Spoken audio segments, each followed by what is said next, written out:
What's happening? J.C Agajanian here, broker associate with the Whissel Realty Group, bringing you the recap of the Monday morning mastermind put on by the Fast Forward Network, as we do every Monday. Today we've got 3 great topics to dive into. First and foremost, utilizing Facebook groups to help you grow your real estate business. The next one we're going to talk about, working with move-up buyers who are resistant because of the current rate environment. And the final topic we're going to dig into today is a general question. What are you doing right now to attract sellers? So let's get into it.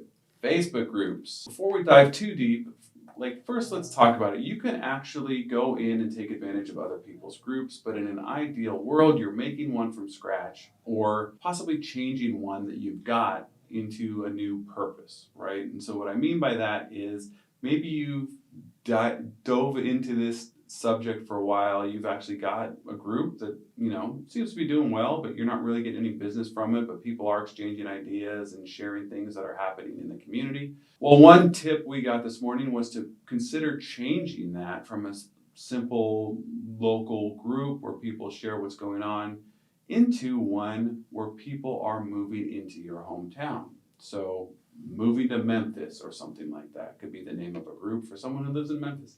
By doing this, you're going to get people from out of town checking it out before they come here. Bing, it just makes sense, right? And there's some logistics to it. You've got to rebrand the whole group. You've got to have quality messaging explaining how it's going to benefit people that are already in the group to keep them on board and interested, talking about how great the area is and how you want to invite more people into your area and share with them their local tips and trips. So now all of a sudden, the people that are already in your group are the new experts sharing what's going on with newcomers, right? So no matter what you end up doing, you can put a positive spin on this for the people that you've already got. But the idea of getting people joining your groups who aren't even here yet, just looking to learn about what it means because they've got an eye on moving into that area, is a great idea. Another twist on the same idea is to change it from people moving into your area to people that are leaving. In California, there's a lot of people that are leaving the state. So maybe leaving California or leaving Southern California or leaving San Diego, something like that could be a great tip. And now, what do you know? You've got people in your area that are considering leaving. What does that provide? Seller leads. So think about what you're trying to accomplish with these groups before you dive in too deep and create them and do all the work it takes to grow them, right? And so a little bit of logistics. Obviously, you're going to want to make these private groups, as all private groups online. There's going to be rules, and you can decide whether or not you include agents or you reject realtors. It's up to you. But, there should be some sort of brief questionnaire, maybe 2 or 3 or 4 questions about the person joining your group so you know who they are and what their purposes are. While you're at it, why don't you ask them, what are their purposes? What are you trying to learn by joining this group? Maybe ask them questions. And then monitor those signups so that you can look through them. And when you spot a question from somebody who's new to your group or maybe an area of interest that they've listed, maybe you've got something that already addresses that directly. If you've had the group up for any period of time, you likely do. And even if you don't, you could probably go find it somewhere else online and serve it up to them. So this not only helps them, but specifically if it's a previous post from your group, it's going to give them information that they're looking for right away before having to just kind of participate and wait and see if that area of interest materializes. But you're also going to pull in engagement to this older post on your own group, and it refreshes it. It brings it up to the top, causing more attention and engagement for the group in general. So cool little tips on actually running the groups right there. Another idea is to make it maybe more of a restaurant or local happenings focused group. You can post local information about what's going on in your neighborhood, or if you've got a large HOA, right? Maybe you've got several hundred units or single families in a planned community. That can be your group right there. You don't need to go over the top, pushing yourself out there and marketing yourself all the time. You want to actually provide the value that you offered by creating the group and make that the focus all the time, if that makes sense. Going back to the logistics and having it be a private group with signups and everything, you can always accept these people who want to join, and then you can just add them to your personal Facebook group in the same process. So, hey, this person's the moderator of this group. They actually added me as well. That's cool, no big deal. But now instead of trying to clutter up this group page that has a different purpose with your personal marketing content, all these people that have joined this group are also going to become your new personal friends, and they will see plenty about you, about your family, and of course about what you do for work on that personal page, so you can keep the group page pure, doing its thing, and you can still benefit from all these new people that are coming in and get to know them better. When they do sign up, it's not unreasonable to require an email with that sign up as part of the request. And if you take it to the next level, there's a really cool tool called Group Funnels that actually allows you to approve these requests and also pulls in all the contact information and questionnaire information into a sheet.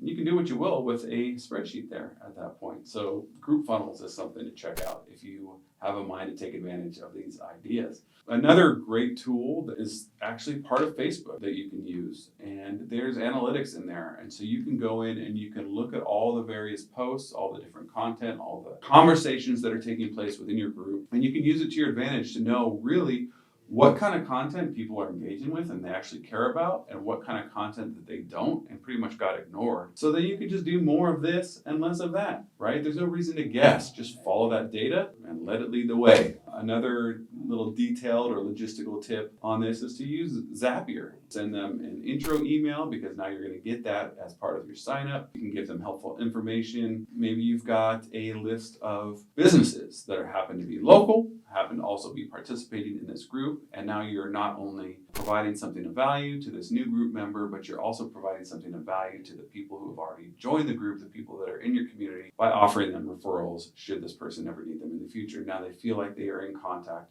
and have a great resource should they ever need anything. So there's lots of people who are winning in every different direction when it comes to doing this and doing it well. With all this effort and what you're trying to build here, go ahead and protect it. Do not just add a bunch of people to get the numbers up, especially like a million realtor friends or even your friends and family if they don't live nearby.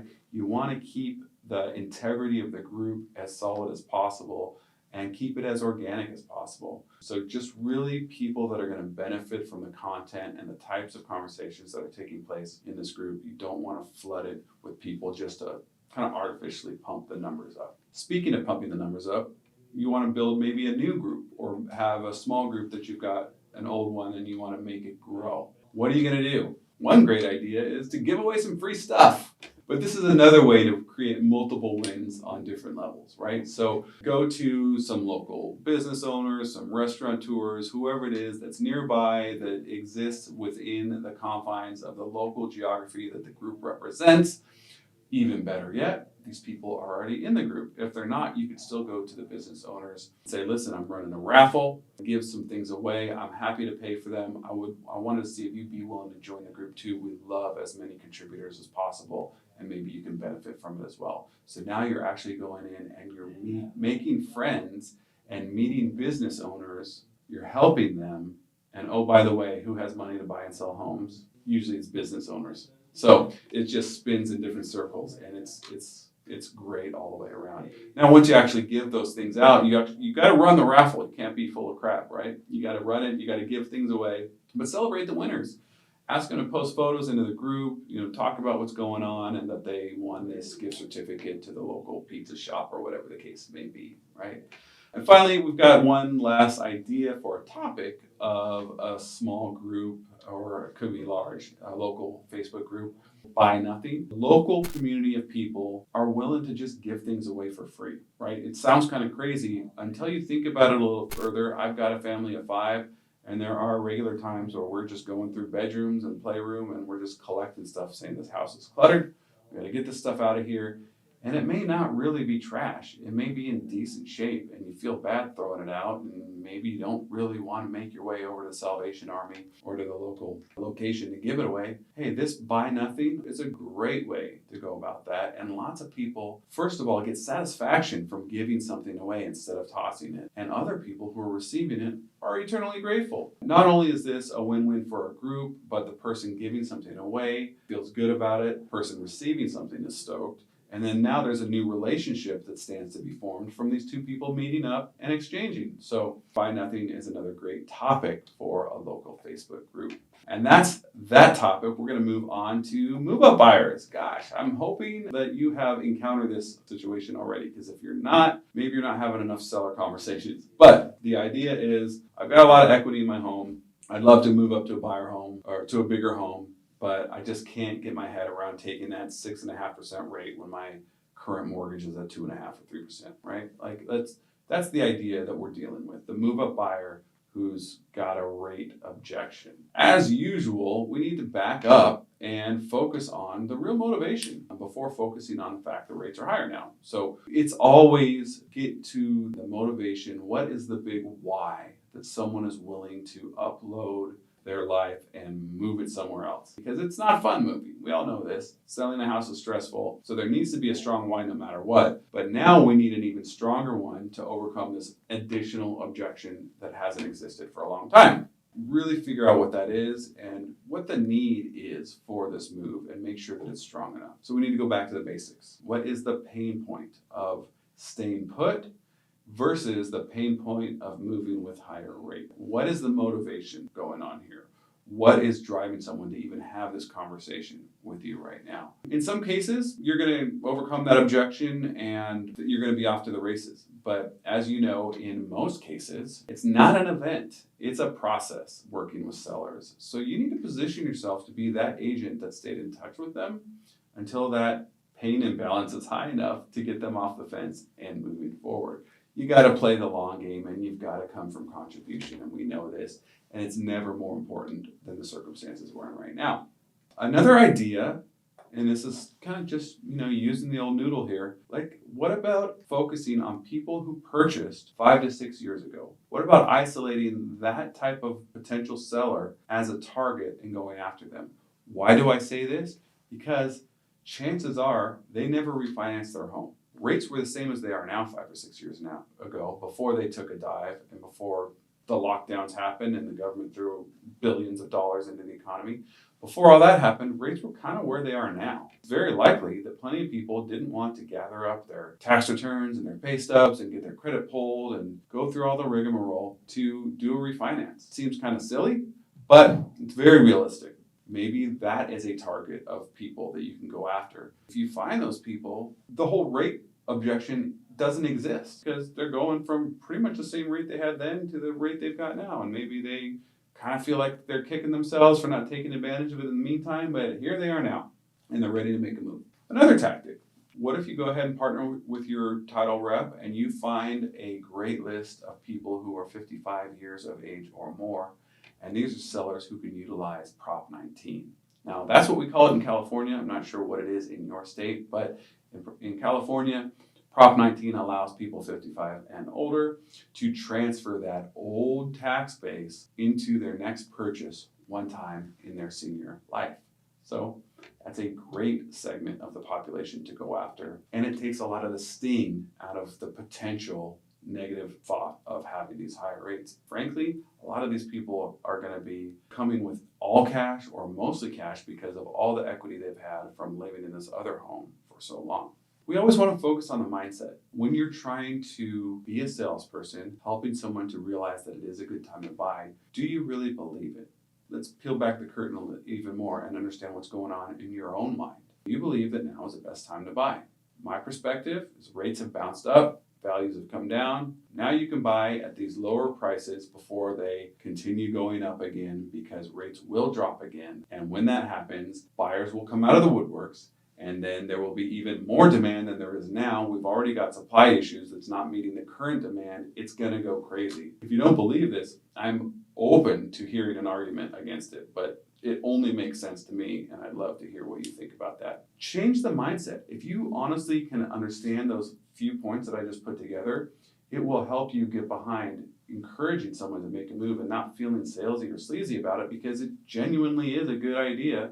If you're in a position, if it's right for your family to make a move right now, it's better to do it before everyone else who's waiting for rates to come down jumps back into the market again, because then it's only going to be worse as far as competition, and values are going to be skyrocketing. A little commentary on mindset. But if your prospect, your seller, someone you're talking to is really stuck on the rate uptick, then another strategy is to help them focus on their overall debt load for the household, right? So there's likely a blended rate of something significantly higher than the mortgage rates being offered right now. If you think about where car loans are at, where credit cards are at, where any other reoccurring bills are at, the blend of all those various rates could very well be in the teens. Most credit cards alone are in the 15 to 25% range if you actually look at them. The thing is, people don't really pay attention to them very much. So if we can take a broader look at the overall monthly outflow, not just the monthly mortgage outflow, help them realize, hey, maybe if we take some of the equity from this sale and we clear this one out and we clear this one out, you're going to knock out those 20% loans or credit card bills or higher rate car loans. Take that off the table. Your overall blended rate of your 2.5% mortgage plus these 18% credit card loans, was X. Now, if we get rid of these entirely, all you're dealing with is 6.5, which is likely going to be lower than that blended rate that you were looking at before. So it's another attitude, another perspective to take at it. It can really help them change their mindset to get over the hump and to realize, yeah, it probably is a good time to make a move right now, especially if I can take advantage of some of these things. And we haven't even gotten into the topic of buy downs and the ARMs and everything else that's out there to help mitigate the current rates while we wait for rates to drop in general. That's it for that topic. We're going to move on to the general concept of what are you doing to attract sellers right now. So as usual, we like to kind of start broad, zoom out a little bit, and focus on and realize that focus and consistency are critical no matter what strategy you are taking, right? So the fortune is in the follow-up. Focus and consistency are critical. And with that said, open houses are still a great way to meet sellers. If you simply change the conversations that you're having at open houses and you change the viewpoint with which you are talking about properties and the conversation, you'll find sellers in these buyer prospects that show up at open houses. We may have a tendency to think we're just surrounded by buyers all the time, but if we do change that conversation, we'll find there's plenty of sellers in there. We may have to kick back up to the last topic and talk about helping move up buyers in that situation, but we're ready for it because we just had a conversation about that. Pay attention to what sort of material you have. Like, is your actual listing flyer, or are you taking advantage of that open house and having, sure, the glossy photos and the bedroom, bath, square footage count in there, but we can change what the overall messaging is on these flyers, and we can make something like a guarantee sale offer, or we can make a trade-up offer. There's lots of different things we can do on the listing flyer itself, but it's going to speak to sellers, not to buyers. But buyers will still get the information. All they really want to know is the basic stats and how much it costs, right? So change the messaging in your conversations at these opens, change the messaging on your printed paperwork that goes out, and you will change the conversations you're having with these prospects. So another idea is to key in, really pay attention to what's happening in the area that you're focusing on, your local market, and watch for listings that are popping up with agents who don't live around there. If you've got property that comes up with an out-of-area agent, that should be a green flag for you to call that agent, let them know you work the area, you live in the area, you know it really well, offer to do the opens, offer to drive traffic, offer to do social media ads, offer to get feedback and responses to make them look like a rock star to their seller. And all that you want to do is just have the freedom to hold that thing open and treat it like it was your own listing. You do that, and basically, except for the listing commission that they've already sealed up, you're going to get all the other benefits that come with a hot new listing for yourself. So that's a great tip right there of finding sellers through openings that maybe aren't even yours. What about your listings though? Let's take the listings you do get and really roll out the red carpet for the seller and for that property in general.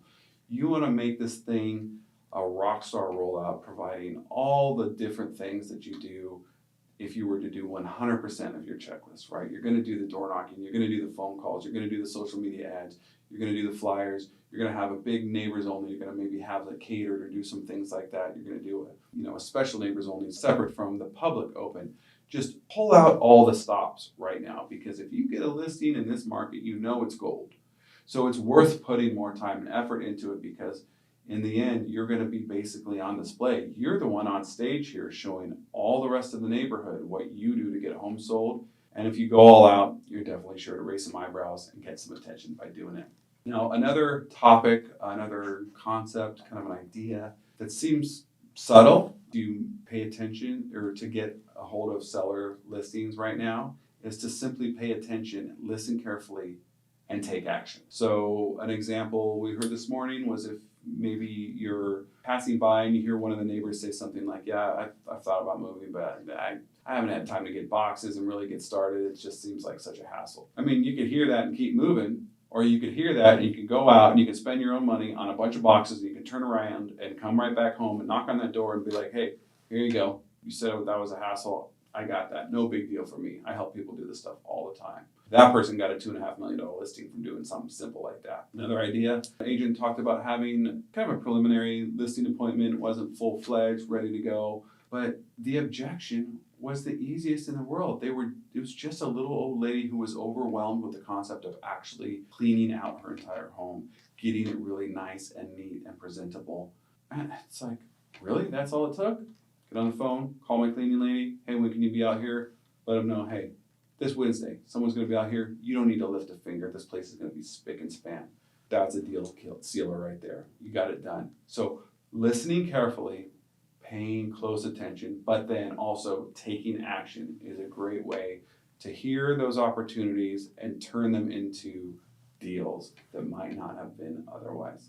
Another great way to get listings is to get referrals. But the thing is, we're not going to get them if we don't go out and ask for them. So we need to request these referrals from people, and we need to do it more than once.